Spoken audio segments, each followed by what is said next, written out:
Prévu cet après-midi avec quelques artistes des incontournables. On va parler donc de ce spectacle. On va faire un petit peu le point. On va faire ça en deux temps, les auditeurs. On vous rejoint un petit peu plus tard, juste prendre connaissance des invités qui sont avec nous. Notamment, on va commencer par la dame. Micheline Picot, bonjour. Bonjour, bonjour aux auditeurs, bonjour Francky. Bonjour à vous. Avec nous, Micheline Picot, mais également Jo Lorette. Oui, bonjour à tous. Oh là là, n'entends pas, bonjour Toujours présent. Voilà, là, Bonjour, bonjour. Voilà, Laurent Rosalie dans la place aussi. Comment il est la Réunion, les fruits de miel, Apparemment, il bouge encore les bons. Allez, bougez. Juste à côté, Maël également. Bonjour à tout le monde, bonjour la Réunion. Voilà, on retrouve son voix. Et puis Nénène, la guitare, elle est juste à là, il bouge. Pas tranquille, mais Eric du groupe Sakouyaz. Bonjour tout le monde, bonjour Voilà, Francky. tout le monde est présent. Bon alors, ça vous donne un spectacle très bientôt.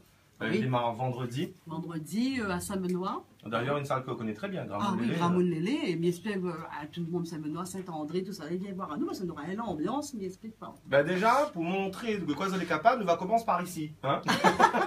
Oui. Alors, Micheline Picot, une belle carrière, plus de 40 ans quand même. Ah oui, plus de 40 ans. Exactement combien? Depuis 77. Dirao qui remonte quoi. Ouais. Avec la reprise de Tifle Fanny, parodiée. Parodie. Ouais, Et parodie de Tifle Fanny. Et une chanson qui a marqué les esprits, notamment aux enfants Léo. Aux enfants Léo en Ça. 81. On aura ça vendredi. Ah oui. Obligé. Incontournable. Incontournable. Bon, déjà, incontournable. Bien trouvé ça, hein. Eh non, attention, on a pas ça le mot. Dominique Maillot de Caldas Productions est avec nous également. Ouais, Bonjour Francky, bonjour tout le monde. Bonjour, justement, donc incontournable est bien tombé. C'est exactement ça, c'est-à-dire retrouver tous les titres incontournables qui a marqué les années 80, 90, jusqu'à peut-être ce jour, mais bon, on écoute encore jusqu'à maintenant. Ah ben, on aura d'ailleurs les artistes vont peut-être parler à nous de notre futur programme, j'espère, parce que je crois que Jo Lorette ici présent, maintenant qu'on est à la retraite, Oui. on a tout le temps occupé de la musique, c'est ça qui est génial.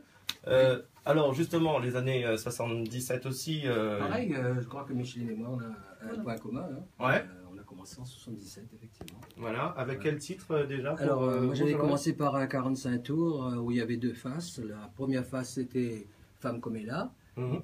Et la face B, c'était Demain je pars déjà, parce qu'on n'y croyait pas tellement à la chanson française sur un 45 tours à l'époque. Oui, oui. Et donc c'est Demain je pars déjà, et c'est cette chanson fétiche qui me poursuit toujours jusqu'à maintenant. Donc avec l'image donc de l'éternel crooner, on va dire. Voilà. Hein, belle image quand même. Hein. Oui, pas mal. Bon, il y a un autre crooner pas trop loin, il est branché son téléphone, il dénonce, ça dit Laurent Rosalie. Ah non, lui dans le vrai, lui c'est Abonnez-moi pas. Laurent Rosalie, il est bien, il est bien. Alors où par contre, bon, le parcours... Non, moi mon carrière n'a plus trop galé dedans. Hein. Vous l'avez plus trop galé dedans, mais on a eu un bon cap.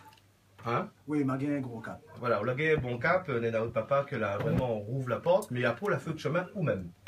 Exactement. Alors, moi, si vous voulez, mon parcours est un petit peu atypique parce qu'en fin de compte, en 2010, il fait la connaissance d'un camarade qui, lui, il croit, il dit Laurent, on a un héritage.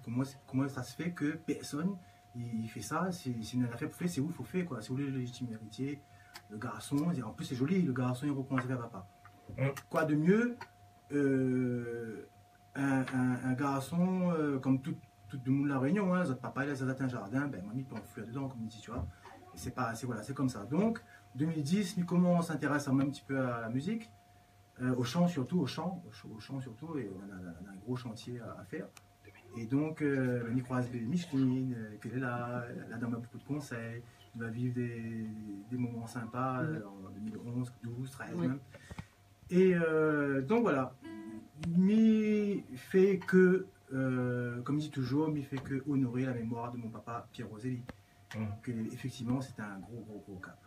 Et jusqu'à maintenant d'ailleurs, les Rayonnais toujours fans, hein, on l'a pu entendre sur la radio, je suppose. Ah oui, jusqu'aujourd'hui, mes voix, m'y entend surtout les gens sur la radio, les gens qui témoignent, c'est vraiment émouvant et moi m'y suivent ce mouvement-là et m'y largue pas de toute façon parce que c'est Pouzotte comme on a commencé ça en fin de compte.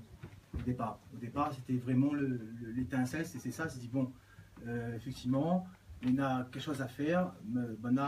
Pierre Rosé est parti très tôt, à l'âge de 52 ans, et il a laissé un vide dans cette génération-là qu'il est encore demandeur.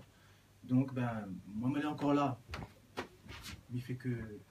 Il fait le. Voilà, mais il reprend le morceau et ça se passe bien parce que les gens y adhèrent bien. Vous allez présent. Vous allez présent. Chaque fois qu'il produit quelque part, ça vient en masse. Et d'ailleurs, gros big up à Zod. Merci beaucoup de suivre moi, de donner moi ce courage-là. Parce qu'il n'est pas facile de derrière un artiste comme Pierre Roselli. Oui. Vous imaginez bien que l'artiste Pierre Roselli, c'était quelqu'un de quand même extraordinaire dans la comment dire, dans le Adali, dans le parcours musical. non dans le paysage, voilà, dans le paysage local. Ouais. Et pas facile. Mais bon, apparemment, on réussit très bien le coup, donc jusqu'à présent. Ben, jusqu'à présent, mes rencontres, bon Dieu, maintenant, sur le chemin de mon. Voilà, Voilà, exactement. Gaillard, tu vois, bon, là, il rencontre à moi des gens comme ben, Micheline. Voilà, et puis ils ressemblent sur la part. Ouais. Mais pas que la ressemblance au niveau physique, mais aussi la ressemblance du timbre de voix. Et c'est une particularité que vous êtes deux, Jérôme Payette, Néna, c'est-à-dire lui par rapport à son papa, le même timbre, la même façon. Ah, oui. Et à vous, pareil aussi. Ah, oui, vous voulez pas oui. gagner, ou enfin, Oui, notre Jérôme style. et moi, la semaine prochaine, on va aller. Ouais. On a un destin un peu croisé, comme on dit, tu vois. Ben, Jérôme, ben oui, c'est la même voix, quand Mouni entend parler. Et oui, il est incroyable, Même moi, je suis fan de sa voix. Quoi. Donc, Et surtout que c'est même pas une question de vouloir ressembler, de vouloir copier, c'est que les naturels. non, on est comme ça même. Ben, Exactement. Si tu fais exprimer, tu ne gagnes pas. C'est même, c'est même pas la voix de Pierre Roselli qu'on est là, c'est la voix de Roselli. Oui, c'est On a la voix de la famille la finalement. signature est là, ouais. La signature est là, c'est comme si le fruit tombe pas trop bien. Ouais, là. Bon, mais faites attention, quand il tombe, fait mal des fois. Oui, ben, c'est la casserole qu'elle est bon. Alors, à côté de nous, on a Amel, notre artiste. Elle, par contre, pas de proche dans le domaine musical, la papousie, tonton, tati. Ouais. Non. À où c'est les influences venues d'ailleurs, bon, localement bien sûr, mais également de l'extérieur. Raconte-nous un petit coup de parcours. Alors, mon parcours, les simples, on n'a pas grand-chose pour dire. C'est juste que. Non, mais ne pas ça. Écoute le petit bout quand même. Non, mais bien sûr, en tout cas, d'Azot, d'avoir l'occasion d'exprimer ma main. Et mon parcours est simple. Et ma rencontre Dominique Maillot, pas trop longtemps, dans quelques années de ça. Et donc, m'a fait écouter mon album. Donc, il m'avait besoin d'un petit coup de main, tout ça là. Et il était finance 2-3 projets. Il a dit sur bon projet, il ne date pas d'hier. Il a fait incontournable, ça dans son tête, il tourne 10 ans. Et donc, il a dit, il y a un projet, il va mettre en ce projet, etc. Donc, il a décidé de ne pas faire mon album. Et comme il connaît un peu mon goût, pour surtout mon attachement avec la musique locale, bon vieux ces gars-là. Donc, il a proposé à moi de chanter ça, si mieux que c'est, puis à la montagne, il m'a dit, avec plaisir. Après, on a fait un choix, il m'a expliqué les bonnes morceaux, mais écoute, un peu tout. Même les artistes est là, mais ils reposent le morceau tout le temps. Et ben là, il fallait faire un choix. Ben, nous, on a fait ça avec la production.